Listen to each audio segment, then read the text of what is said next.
Kia ora koutou, koa Victoria McLennan toka wingoa, and I'm here today to talk to one of the nominees for the ITP National Board, the wonderful Simon Ferrari. And I was lucky enough to give Simon his IT Professional of the Year award in 2018, which is just fantastic and recognition of the industry for Simon's contribution to the industry over the years and contribution to ITP.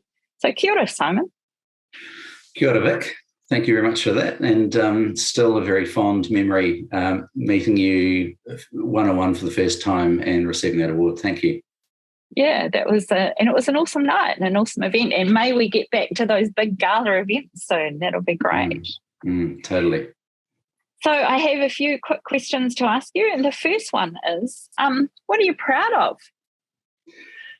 Well, that's a tough question. And I was a bit worried. It took me a wee while to think it through. But I think the obvious answer is the various things that I've achieved in my life, whether they be my career-related work and outcomes, whether it be the career, the broader career and industry activities that I've been passionately involved in and really enjoyed and got a lot out of, whether it be my family, which is an equally important, if not more so, part of my life.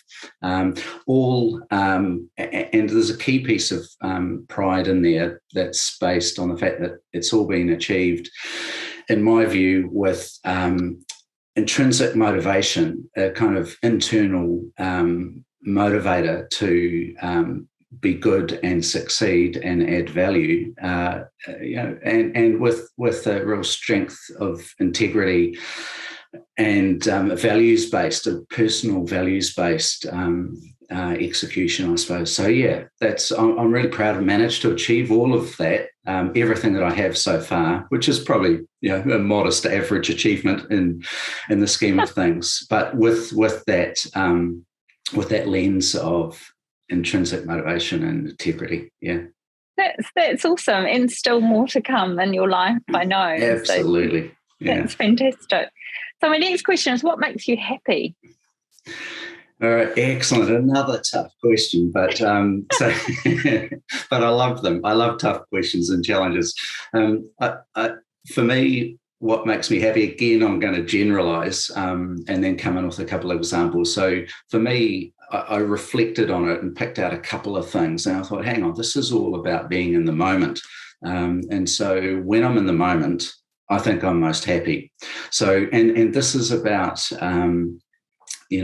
not worrying about the future, not reflecting and rehashing things that you could have done differently in the past, but just being present in the moment. And good examples of those are when I'm presenting to an audience. I'm an industry speaker with a tertiary institute. I love that, talking to students, whether it be engaging one-on-one with someone intimately and bouncing off them and bringing energy, or whether it be mountain biking. Three quite different examples. Right. Wow. The third one being my solitary passion.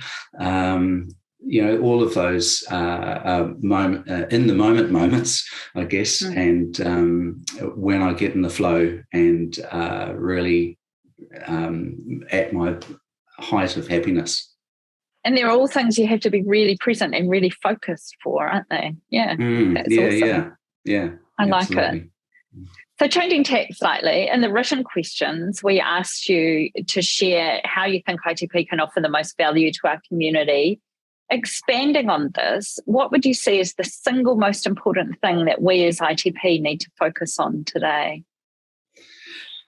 Righto. So I genuinely believe that ITP NZ has so much value to bring the 100,000 ICT workers in New Zealand. There's probably more than that, actually, when you think about it. IT is so ubiquitous now in all organisations, not just ICT firms. So I think that value, I think we can define it better, the purpose and the value that we represent to ICT workers, but also the community in general. I think I know it's defined. I think sharpening that definition and then actually bringing it to the people who can benefit from what we offer could be done even better than it's done already. And I think explaining how ITPNZ sits within an ecosystem of different organisations as well.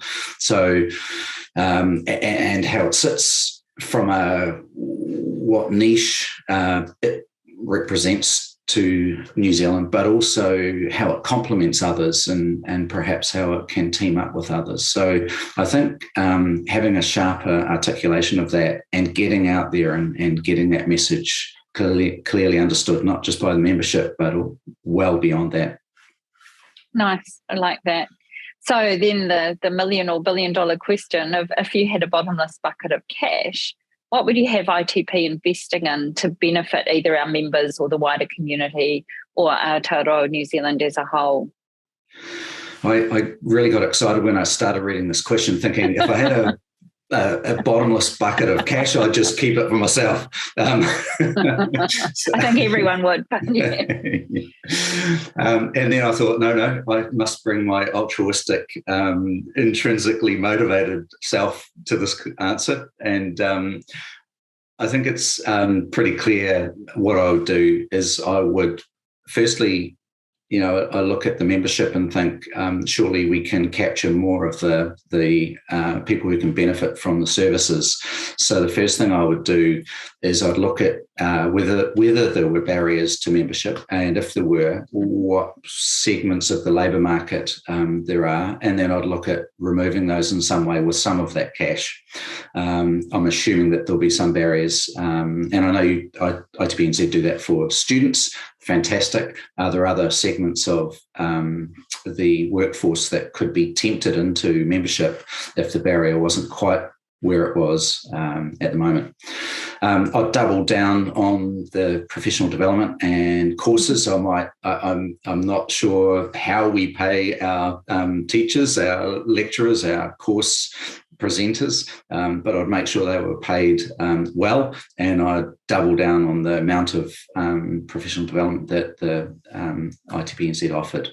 And thirdly, I'm not sure if this is a phrase, I might be inventing it, but I'd triple down on how much ITPNZ is involved in digital technology pathways into ICT's career, which is a real, and it's probably no surprise that for those that know me, building networks and pathways from primary, secondary, tertiary into the ICT industry, helping people understand that as a possible career pathway, supporting them through that, setting up mentorships and other such things. I'd put the majority of the bucket of cash down on that sort of area, nice. Not simply to solve the labour market crisis, but to open up prospects and possibilities and bring the diversity that we so eagerly embrace and want within the industry.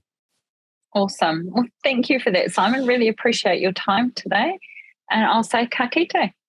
Ka kite. Thank you, Vic.